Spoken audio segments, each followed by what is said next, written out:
बिस्मिल्लाहिर्रहमानिर्रहीम अस्सलाम वालेकुम।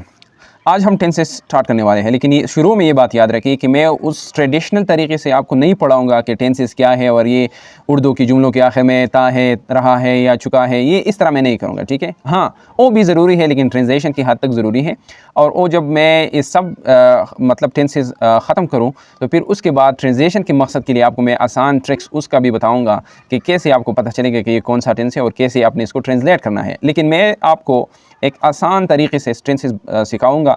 अगर आप इस पूरी लेक्चर को, आज ही लेक्चर को भी आप तवज्जो के साथ सुने तो मैं यकीन के साथ कह सकता हूँ कि आप प्रेजेंट एंड पास्ट टेंस जो है, इन दोनों के जो कंप्लीट जो 8 और सब टेंसेस है, जो ग्रुप्स है, वो सब आपको आज ही याद होंगे, ठीक है। ये मैं गारंटी के साथ आपको कहता हूँ। लेकिन आपने क्या करना है, तवज्जो के साथ इस लेक्चर को पूरा सुनना है, ठीक है। ऑलरेडी आपको पता है उनकी तरफ मैं नहीं जाता कि टेंसेस के कितने टाइप्स है और इस तरह। हाँ, अलबत्ता मैं एक बात आपको बताऊँगा कि मॉडर्न ग्रामर में हमारे पास सिर्फ प्रेजेंट टेंस है और पास्ट टेंस है, ये फ्यूचर टेंस नहीं है, ठीक है। फ्यूचर टाइम है मॉडर्न ग्रामर में, लेकिन फ्यूचर टेंस नहीं है। लेकिन फिर भी आपको तो पता है कि पाकिस्तान में तो ट्रेडिशनल जो ग्रामर है वो फॉलो किया जाता है, तो उस हिसाब से मैं उनकी बात करूंगा। लेकिन आज ही के लेक्चर में सिर्फ present and past tense cover करूंगा, ठीक है।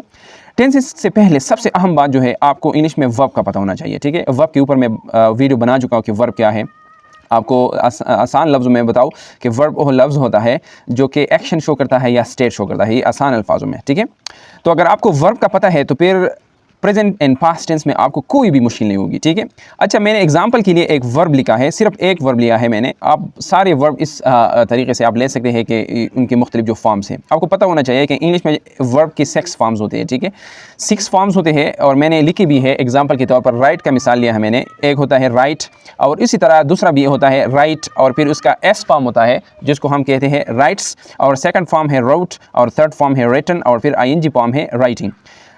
इस राइट को हम बेस फॉर्म कहते हैं, और आज के लेक्चर में उसको हम डिस्कस नहीं करेंगे। बेस फॉर्म ये हम फ्यूचर जो टाइम मैंने बताया उसमें हम यूज़ करते हैं, फिलहाल इसको छोड़ते हैं। ये राइट और राइट्स ये दोनों मैंने लिखे हैं कि ये दोनों फर्स्ट फॉर्म है, ठीक है। क्या है ये फर्स्ट फॉर्म है, लेकिन ये वाला जो है ये प्रेजेंट जनरल फॉर्म है, और ये जो है थर्ड पर्सन सिंगुलर फॉर्म है। ये क्यों फर्स्ट फॉर्म है और दोनों मैंने अलग अलग लिखी है, ये इस वजह से लिखी है कि ये उनके अपने सब्जेक्ट्स होते हैं जुमले में, उनके साथ ही आएगा, ठीक है।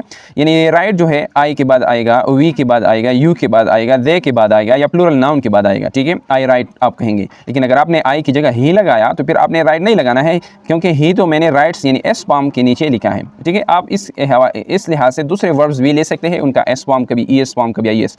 मिसाल के तौर पर गोज़ ले आप ई एस लगाया, और या आप स्टडी लगा ले तो स्टडी के साथ आई एस हम लगाते हैं। तो सिंपल मैं आपको बताऊंगा कि एस फॉर्म जो है, फर्स्ट फॉर्म का जो एस फॉर्म है, ये सिर्फ आप ही, शी, इट और सिंगुलर नाउन के साथ लगाएंगे।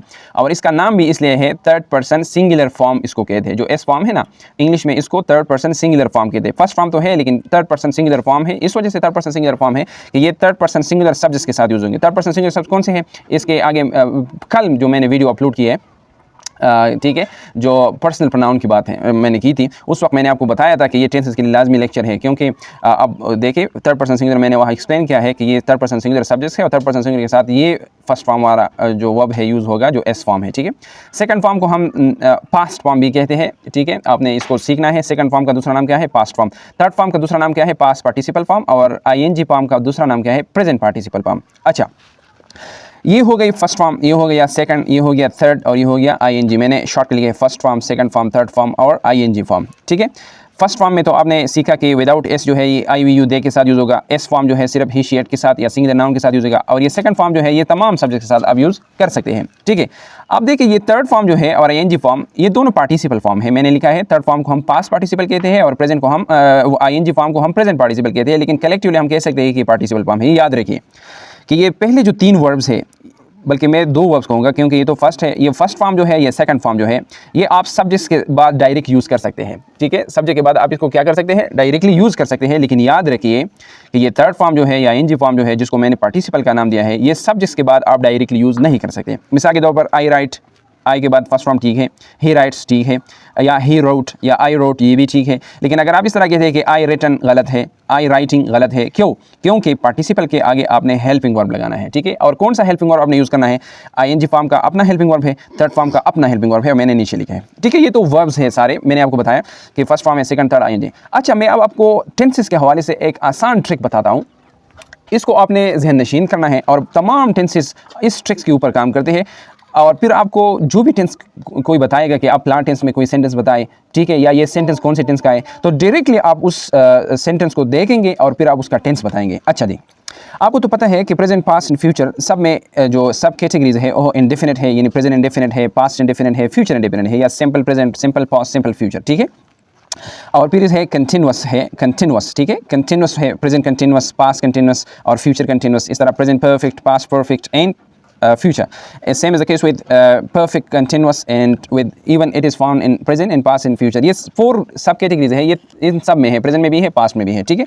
अब एक और बात जो बहुत ज़रूरी है आपने सीखना है, जब भी आप ये बात सुने कि आपसे कोई कहे कि प्रेजेंट टेंस क्या होता है, समझ आपने क्या करना है, जब आपको कोई कहता है कि प्रेजेंट टेंस क्या होता है तो ये बात अभी से समझें, ठीक है। ये बात याद रखिए कि प्रेजेंट टेंस वो टेंस होता है कि उसमें कम से कम फर्स्ट फॉर्म होगा, एक फर्स्ट फॉर्म होगा। जब प्रेजेंट का नाम आप सुने तो समझ लें कि वहाँ एक फर्स्ट फॉर्म ऑफ वर्ब ज़रूर होगा जब आप प्रेजेंट का नाम सुने, ठीक है। तो इसका मतलब क्या हो गया, फर्स्ट फॉर्म यानी या मतलब ये वाला फर्स्ट फॉर्म या ये वाला एस फॉर्म, यानी दोनों तो फर्स्ट फॉर्म है। और या हेल्पिंग वर्ब में जो फर्स्ट फॉर्म है, हेल्पिंग वर्ब मैंने भी आपको बताया था ऑलरेडी, मैं इसको कर चुका हूँ कि हमारे पास हेल्पिंग वर्ब नॉर्मली जो टेंसेस में यूज़ होते हैं, ये एक बी वर्ब होता है जिसमें इज़ एम आर है, फर्स्ट फॉर्म में इज़ एम आर है, सेकंड फॉर्म में वाज वर है और थर्ड फॉर्म में बीन है, ठीक है। यानी अगर आप प्रेजेंट टेंस का नाम सुने तो या तो मेन वर्ब का फर्स्ट फॉर्म होगा और या हेल्पिंग वर्ब का फर्स्ट फॉर्म होगा, यानी हेल्पिंग वर्ब या बी वर्ब हो सकता है या हैव वर्ब हो सकता है, और ये हैव हैज़ भी फर्स्ट फॉर्म है तो या तो हैव हैज़ होगा और या इज़ एम आर होगा प्रेजेंट टेंस में, ठीक है। अगर जब आप पास्ट टेंस का नाम सुने तो पास्ट टेंस में भी याद रखिए कि पास्ट टेंस में ज़रूर सेकंड फॉर्म होगा, ठीक है, एक होगा, यानी जितने नाम्स होंगे तो उस हिसाब से आपने उनके लिए वर्ब भी यूज़ करना है। प्रेजेंट नाम सुना तो फर्स्ट फॉर्म आएगा, पास्ट नाम सुना तो सेकंड फॉर्म आएगा, सेकंड फॉर्म मेन वर्ब का भी आ सकता है, हेल्पिंग वर्ब का भी आ सकता है, ठीक है। अगर फ्यूचर का नाम सुना तो वेल शैल यू होगा और फिर इसके बाद बेस फॉर्म होगा, और बेस फॉर्म भी ये हेल्पिंग वर्ब का भी हो सकता है और मेन वर्ब का भी हो सकता है, ठीक है। उनके ऊपर मैं नेक्स्ट वीडियो में बात करूँगा, ठीक है, डिटेल में, जब मैं टेंसेस एक एक करूँ। अच्छा, जब आप प्रेजेंट का नाम तो सुने तो प्रेजेंट का मतलब तो हो गया कि फर्स्ट फॉर्म है, और लेकिन इसके बाद आपने इंडेफिनिट का नाम सुना, मतलब प्रेजेंट इंडेफिनिट या सिंपल प्रेजेंट टेंस, तो इसका मतलब क्या होगा, सिंपल है कि प्रेजेंट के लिए आपने फर्स्ट फॉर्म यूज़ करना है, लेकिन इंडेफिनिट और सिंपल के लिए आपने नो एक्स्ट्रा वर्ब यूज़ करना है, नो एक्स्ट्रा वर्ब। इसका मतलब क्या हो गया, इसका मतलब ये हो गया कि एक जुमला है और इसमें सिर्फ एक वर्ब है और वो फर्स्ट फॉर्म है, तो इसका मतलब ये होगा कि वो कौन सा टेंस होगा, प्रेजेंट इंडेफिनिट होगा। मिसाल के तौर पर मैंने एक नीचे जुमला लिखा है आई राइट। अब देखिए, अगर आपसे कोई पूछे कि आई राइट कौन सा टेंस है, तो अब देखिए आई तो सब्जेक्ट है, सब्जेक्ट के बाद सिर्फ एक वर्ब यूज़ हुआ है राइट, और राइट कौन सा फॉर्म है, फर्स्ट है, सेकंड है, थर्ड है, आईएनजी है, फर्स्ट फॉर्म है। और फर्स्ट फॉर्म का मतलब क्या होता है, फर्स्ट फॉर्म का मतलब होता है प्रेजेंट, तो इस फर्स्ट फॉर्म के लिए मैं नाम देता हूँ प्रेजेंट। अच्छा, इसके बाद कोई और वर्ब है नहीं है, तो जब दूसरा और वर्ब नहीं है एक्स्ट्रा तो इसका मतलब हो गया कि ये इंडेफिनिट है। ये क्या है, इंडेफिनिट या सिंपल प्रेजेंट टेंस है। अच्छा, ये दूसरा सेंटेंस भी इस तरह है, राइट्स फर्स्ट फॉर्म है और फर्स्ट फॉर्म के आगे और दूसरा कोई वर्ब नहीं है तो इंडेफिनिट हो गया, सिंपल प्रेजेंट हो गया। अब दूसरे सेंटेंस को देखिए, दे रोट। रोट जो है ऑलरेडी आपके लिए मैंने लिखा है कि रोट जो है ये सेकंड फॉर्म है, और सेकंड फॉर्म कौन से टेंस में यूज़ होगा, पास्ट टेंस में यूज़ होगा। कौन से टेंस में यूज़ होगा, पास्ट टेंस में। तो दे रोट कौन सा टेंस हो गया, अब देखिए दे सब्जेक्ट है, रोट के लिए मैं ये तो सेकंड फॉर्म है तो इसके लिए मैं पास्ट लिखता हूँ, क्या लिखता हूँ, पास्ट, तो मैंने पास्ट लिखा। अब देखिए दूसरा वर्ब है नहीं है, जब दूसरा वर्ब नहीं हो तो फिर आपने उनको इंडेफिनिट या सिंपल बताना है, तो इसका मतलब क्या हो गया कि ये पास्ट इंडेफिनिट टेंस है, ठीक है। तो प्रेजेंट इंडेफिनिट में ये दोनों वर्ड्स यूज़ होंगे और पास्ट इंडेफिनिट में ये सेकंड फॉर्म यूज़ होगा। ये तो यहाँ तक तो क्लियर होगा, ठीक है। अब कंटिन्यूअस टेंस क्या होता है, कंटिन्यूअस के लिए आपने ये बात याद रखना है कि हमेशा कंटिन्यूअस टेंस में वर्ब आईएनजी फॉर्म होगा, जिसको मैंने प्रेजेंट पार्टिसिपल फॉर्म भी कहा है, ठीक है। तो जब भी आप कंटिन्यूअस का नाम सुने तो फिर वहाँ वर्ब का आईएनजी फॉर्म होगा, या अगर आप किसी सेंटेंस में वर्ब आईएनजी फॉर्म देखें तो इसका मतलब क्या होगा कि ये कंटिन्यूअस टेंस है। अब कौन सा कंटिन्यूअस टेंस है, हमारे पास तो प्रेजेंट में भी कंटिन्यूअस है, पास्ट में भी है, फ्यूचर में, तो वही बात फिर से कि जब आईएनजी फॉर्म से आगे फर्स्ट फॉर्म हो। मैंने ये भी बताया आपको कि ये आईएनजी फॉर्म पार्टिसिपल है और पार्टिसिपल के आगे आपने हेल्पिंग वर्ब यूज़ करना है, तो कौन सा हेल्पिंग वर्ब आपने यूज़ करना है, तो मैंने अभी ये लिखा है, ठीक है, कि आईएनजी फॉर्म के आगे आपने बी हेल्पिंग वर्ब यूज़ करना है। बी हेल्पिंग वर्ब में कौन कौन से अदर मेंबर्स है, इज है, एम है, आर है, ये फर्स्ट फॉर्म है, वाज वर सेकंड फॉर्म है, ठीक है, बीन थर्ड फॉर्म। अब देखिए मैंने नीचे सेंटेंस लिखा है आई एम राइटिंग।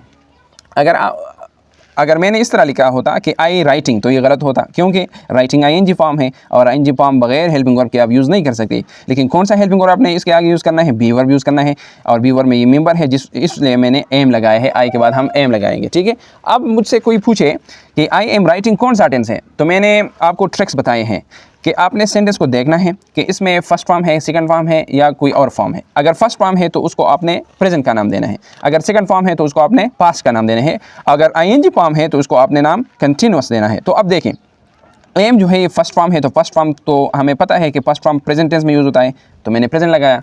अब देखिए कंटिन्यूस जो है ये तो आईएनजी फॉर्म है, और आईएनजी फॉर्म राइटिंग जो है ये आईएनजी फॉर्म है, और आईएनजी फॉर्म कौन से टेंस में यूज़ होता है? कंटिन्यूस में यूज़ होता है। तो इसके बाद मैं कंटिन्यूस लिखता हूँ, ठीक है। तो ये और वर्ब्स है नहीं है, तो जो नहीं है तो इसका मतलब ये हो गया कि इसके बाद बस सिर्फ टेंस लगाइए अब, ठीक है। तो ये कौन सा टेंस हो गया? प्रेजेंट कंटिन्यूस टेंस हो गया, ठीक है। अच्छा, अगर एम की जगह मैं वॉज लगा लूँ, वॉज कौन सा फॉर्म है? सेकंड फॉर्म है, और सेकंड फॉर्म कौन से टेंस में यूज़ होता है? पास्ट टेंस में यूज़ होता है। तो मैं वॉज के लिए पास्ट लगाता हूँ, और राइटिंग को ऑलरेडी कंटिन्यूस टेंस में यूज़ होता है, तो इसका मतलब क्या हो गया कि ये पास्ट कंटिन्यूस होगा, आई वॉज राइटिंग, ठीक है। अच्छा, तो ये याद रखिए कि कंटिन्यूस टेंस में आपने वर्ब का एनजी फॉर्म लगाना है, लेकिन इसके बाद आपने बी वर्ब ज़रूर लगाना है, जो कि एज एम आर वाज है। अच्छा, परफेक्ट टेंस भी होता है। जब भी आप परफेक्ट का नाम सुने तो इसका मतलब क्या होगा कि इसके बाद इसमें third form of verb use होगा, और ये थर्ड फॉर्म जो है ये फिर भी पार्टिसिपल फॉर्म है, और पार्टिसिपल फॉर्म बगैर हेल्पिंग वर्ब के यूज़ नहीं होते, लेकिन थर्ड फॉर्म का अलग हेल्पिंग वर्ब है। आईएनजी फॉर्म का हेल्पिंग वर्ब बी वर्ब था, जो कि is am are was verb पर मुश्तमिल है, लेकिन थर्ड फॉर्म के आगे आपने हैव वर्ब लगाना है। अब हैव कौन से वर्ब्स है? हैव और हैज़ फर्स्ट फॉर्म है इसका, और हैड थर्ड फॉर्म है, ठीक है। तो ये याद रखिए कि परफेक्ट टेंस के लिए आपने वर्ब का थर्ड फॉर्म लगाना है, और थर्ड फॉर्म के आगे आपने हेल्पिंग वर्ब हैव लगाना है, और फिर उसकी मुख्तलिफ फॉर्म्स टेंस के हवाले से आपने यूज़ करने हैं। समझ आ गई बात? अब देखें, मैंने एक सेंटेंस लिखा है, आई हैव रिटन। अगर आपसे कोई पूछे कि आई हैव रिटन कौन सा टेंस है, ठीक है, आई हैव रिटन कौन सा टेंस है, तो अब देखें रिटन जो है ये थर्ड फॉर्म है, तो थर्ड फॉर्म का मतलब क्या होता है? परफेक्ट, ठीक है। तो परफेक्ट इसका नाम हो गया, ठीक है, यह मैं परफेक्ट लिखता हूँ। और हैव कौन सा फॉर्म है? हैव तो फर्स्ट फॉर्म है, और फर्स्ट फॉर्म तो प्रेजेंट टेंस में यूज होता है, तो इसके आगे मैं प्रेजेंट लगाता हूँ। और अब वर्ब्स है नहीं है, तो मतलब टेंस लगा दे इसके बाद, तो कौन सा टेंस हो गया? प्रेजेंट परफेक्ट हो गया। आसान है ना। अगर आप हैव की जगह हैड लगाए तो हैड कौन सा फॉर्म हो गया? सेकंड फॉर्म हो गया। हैड सेकंड फॉर्म है, और सेकंड फॉर्म पास्ट टेंस में यूज होता है। आई हैड रिटन, तो ये कौन सा टेंस बन गया? पास्ट परफेक्ट टेंस बन गया। समझ आ गई बात? तो इस तरह आपने ट्रिक्स को याद करने हैं। अगर आपसे कोई पूछे कि परफेक्ट कंटिन्यूअस टेंस में कोई जुमला बताए, तो परफेक्ट के लिए आपने फिर थर्ड फॉर्म लगाना है, और कंटिन्यूअस के लिए फिर क्या लगाना है? ING form. और आपको तो अभी मैंने बताया कि थर्ड फॉर्म के आगे हम हेल्पिंग वर्ब हैव लगाते हैं, तो यहाँ भी आपने हैव लगाना है। हैव का हैव फॉर्म, हैज फॉर्म और हैड फॉर्म सब लगा सकते हैं प्रेजेंट टेंस के लिए और पास्ट टेंस के लिए, ठीक है। तो ये सब जो थे आज टेंसेस के हवाले से थे। अगर आपने इस लेक्चर को गौर से सुना है तो उम्मीद करता हूँ कि आपको कोई भी टेंसेस अगर आपसे कोई बताए कि बनाएं, टेंस में सेंटेंस बताएं या बनाएं, तो आप आसानी के साथ वो बना सकते हैं। इसको मैं बाद में डिटेल से सिंपल प्रेजेंट टेंस और इस तरह इन ट्रिक्स के ऊपर मैं उनको आपको टीच करूँगा, और बहुत आसान अंदाज में आप सीख सकते हैं कि कौन से टेंस कैसे आपने उनके स्ट्रक्चर बनाने हैं। तो अब तक आपने क्या याद किया कि प्रेजेंट टेंस के लिए आपने फर्स्ट फॉर्म लगाना है, पास्ट टेंस के लिए सेकंड फॉर्म लगाना है, इंडेफिनिट के लिए और एक वर्ब भी नहीं लगाना है एक्स्ट्रा। जब कंटिन्यूअस टेंस बनाते हैं तो आईएनजी फॉर्म लगाना है, लेकिन याद रखना है कि उसके आगे अपने बी वर्ब लगाना है, और बी वर्ब ये वर्ब्स है, ठीक है। प्रेजेंट है तो एज एम आर लगाई और उसके बाद आईएनजी फॉर्म लगाई, तो प्रेजेंट कंटिन्यूअस बनेगा। अगर पास्ट है तो वाज वर्ब लगाई, आईएनजी फॉर्म लगाई। परफेक्ट टेंस जब आप बनाते हैं तो थर्ड फॉर्म आपने लगाना है, और उसके आगे हैव, हैज, हेल्पिंग वर्ब लगाना है, और परफेक्ट कंटिन्यूअस टेंस में कंटिन्यूअस के लिए आईएनजी फॉर्म, परफेक्ट के लिए थर्ड फॉर्म, ठीक है। तो ये था आज का वीडियो। नेक्स्ट वीडियो में हम एक टेंसेस डिटेल के साथ पढ़ेंगे। Thank you for watching.